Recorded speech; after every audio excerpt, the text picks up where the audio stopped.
if you're trading stocks or options on TastyTrade and want to protect yourself from big losses, setting a stop loss is one of the most important tools you can use. It helps automate your risk management by closing your position once price hits a level you choose. So how to set it?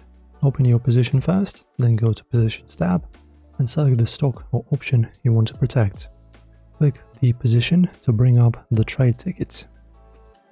After that, select Close Position. You need to create a closing order first. You click on Close Position, which opens a order ticket designed to exit the trade. Then from here, you'll convert the order into a stop style order. Then at the top of the ticket, you'll see order type.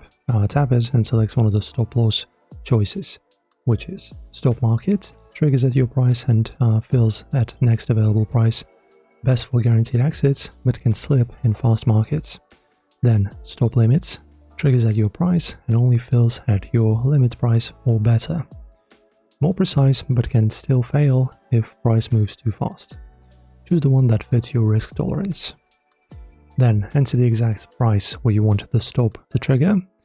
For example, if you're long, set a lower trigger price. If you're short, set a higher trigger price. This is the automation point where TastyTrade will try to close your position.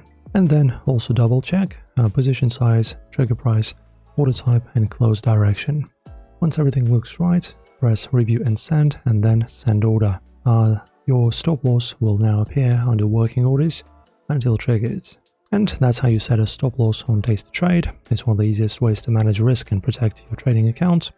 If you want more quick platform tutorials like this, make sure to subscribe for more.